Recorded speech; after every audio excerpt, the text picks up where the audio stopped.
Hey everyone, welcome to my channel. And today, I'll be reading A Totally Kick by Banksy's on Tumblr.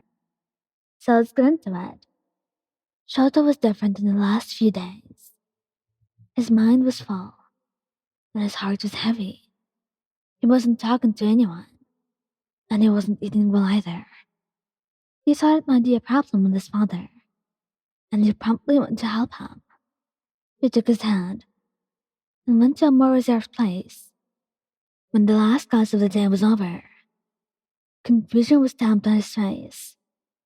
He tried to remove his hand from yours several times, but you just pressed harder to show him that you would not be letting him go. When you arrived in an empty room, you closed the door and looked at him, concern showing in your eyes. But he looked indifferent.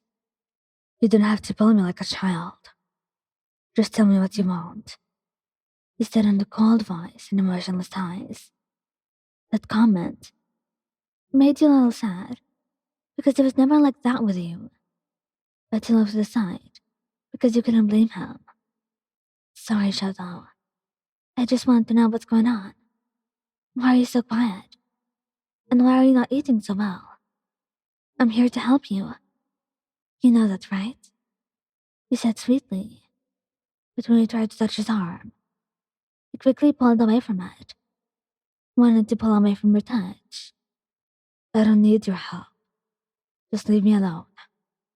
I tried to leave the room, but you stepped in front of him, placing your hands on his chest in an attempt to stop him. Don't touch me, he said, hatred filling his voice. What have you done to deserve this?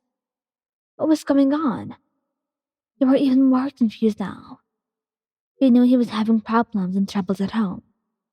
But why was he taking his anger out on you? Damn it, Shoto.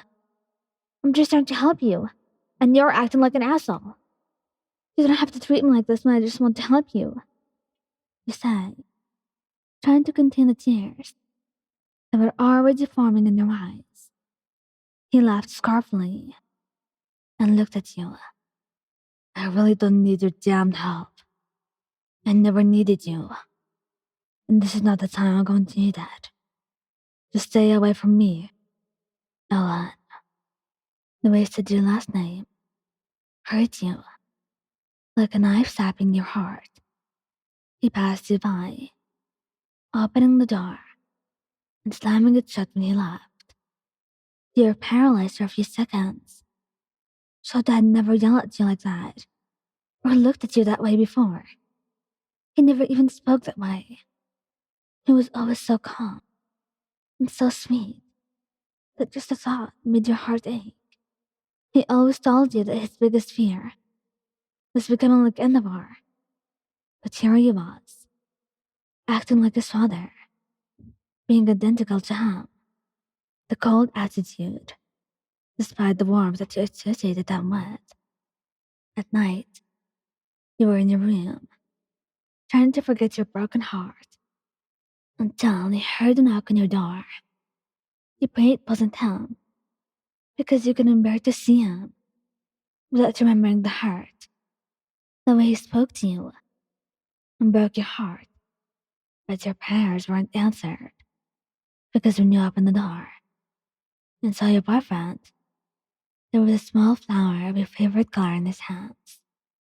You looked at his eyes, which were swollen and red, as if he had been crying for hours, and silence took over your mind and your room.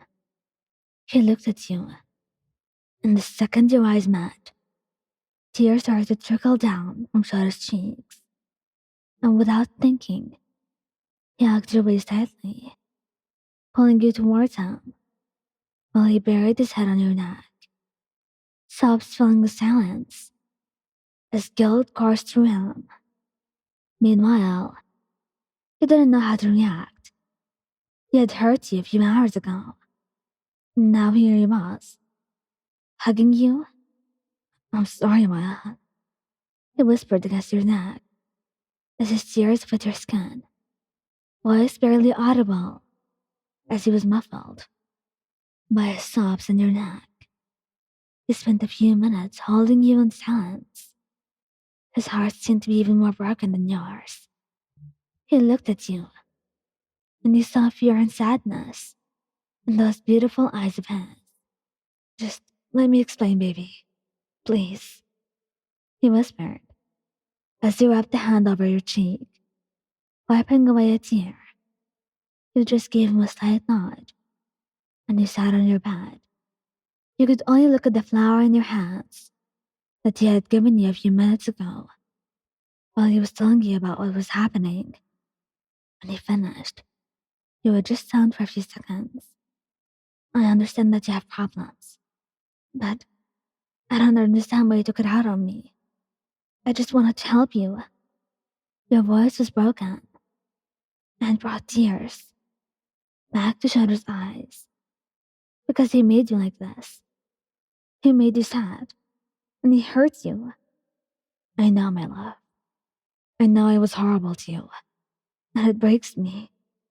I know I made a mistake, and I will try my best every day to be someone better for you. I don't deserve your forgiveness, my own, but I beg you for it. I know I don't deserve you, but I can't live without you. So please, just one more chance. He was so afraid of becoming like his father that you could see it in his eyes. You finally looked at him. I forgive you, Shadow, but I hope it doesn't happen again, because that shit hurt. He just nodded and took a deep breath before hugging you and giving the lightest and kindest kisses on your neck and shoulder, while whispering sweet words to you, how much he loves you, and how you're his world, how he would never hurt you again. He spent hours and hours just hugging you and kissing you, holding you as if you were his world, the most important thing in his life, because you really were, and he wanted to show it to you in every possible way. Thank you guys for listening. Don't forget to like, subscribe, and comment. I hope you enjoyed listening to this as much as I did making it. Anyway, goodbye.